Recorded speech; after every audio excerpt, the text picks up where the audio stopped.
Welcome to English Boost, the podcast where we help you level up your English and your life. I'm Alex. And I'm Sarah. And Alex, today we're talking about something that every single one of our listeners can relate to: goals.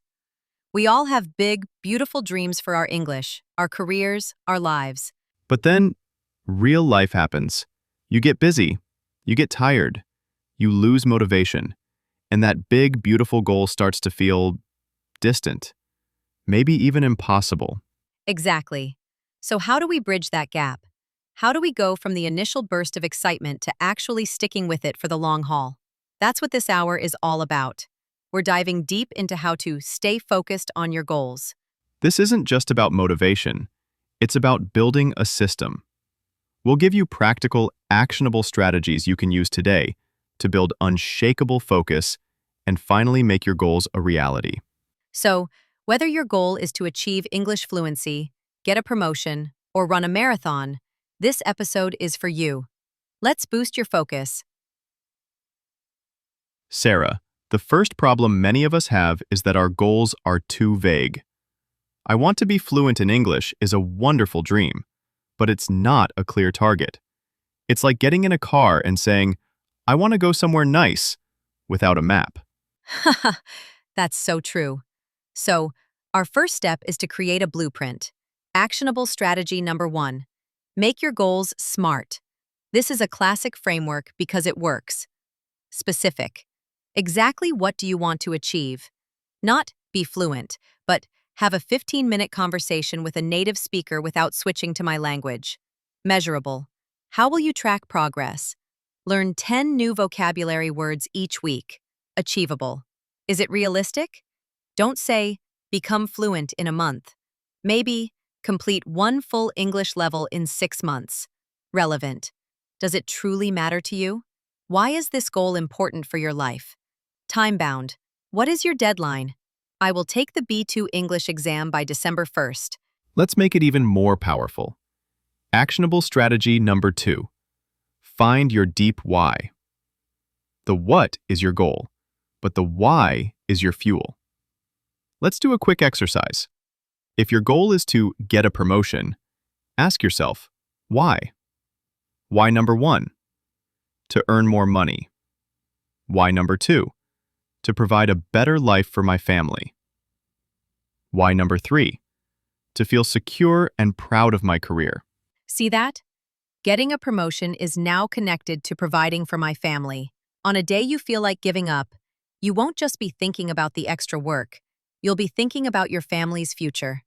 That emotional connection is a superpower. Okay, we have our clear, powerful goal. Now, we face the enemy. And in the 21st century, the enemy is often a tiny screen in our pocket. Distraction is designed to steal our focus. It really is. So, actionable strategy number 3. Design your environment for success. Instead of relying on willpower, which runs out, make distraction difficult. Phone. Use app blockers like Forest or Freedom during your focus time, or just put it in another room. Computer. Close all unnecessary tabs. Use a separate browser profile for work. Workspace. Keep it clean and only have out what you need for your task. Another huge enemy is the sheer size of a big goal. Write a thesis, or become fluent, can feel so overwhelming that you don't start. This is where actionable strategy number 4, the power of chunking, comes in. You break the mountain into small, climbable rocks. So, become fluent becomes milestone. Finish Unit 5 of my textbook this month. Weekly task. Study 4 hours this week. Daily action. Today I will study for 25 minutes and listen to 1 English podcast. Which leads us to a legendary technique for focus. Actionable strategy number 5, the Pomodoro technique. It's simple and incredibly effective. Choose your task. For example, study English vocabulary. Set a timer for 25 minutes.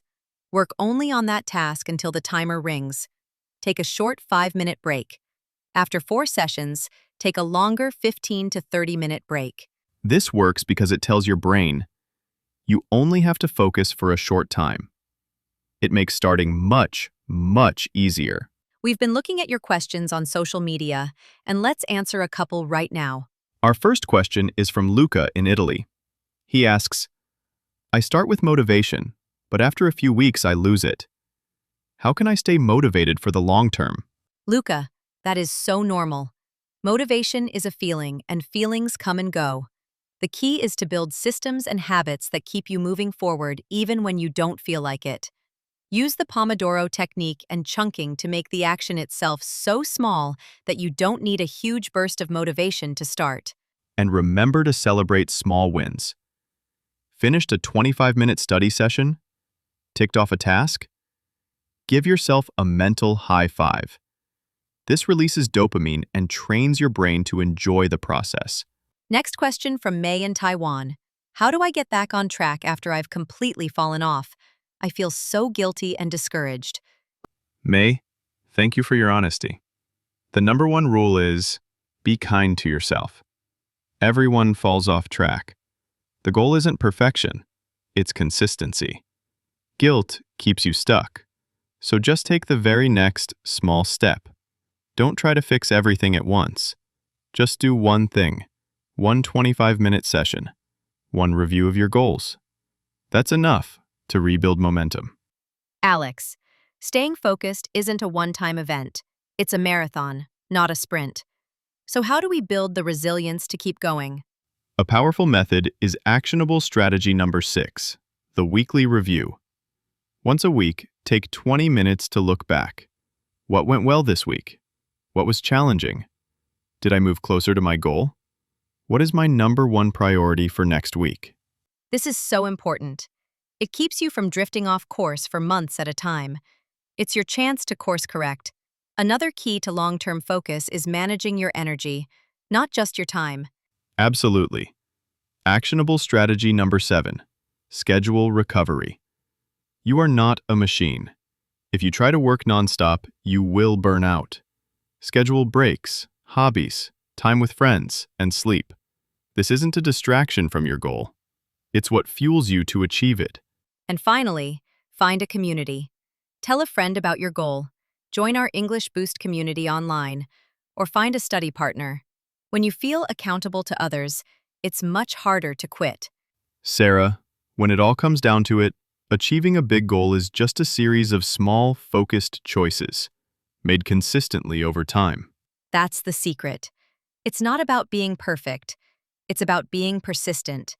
It's about coming back to your focus again and again, always remembering your deep why. So, we have a challenge for you. Don't try to do everything from this episode at once. Pick one thing. Maybe it's to write a SMART goal today, or to try one Pomodoro session. Just one small step. That one step is the beginning of a new, more focused chapter. You can do this. Thank you for spending this hour with us on English Boost. Keep striving, keep learning, and we'll see you in the next episode. If this episode helped you, please share it with a friend who needs a focus boost. Subscribe to English Boost for more strategies to improve your English and your life.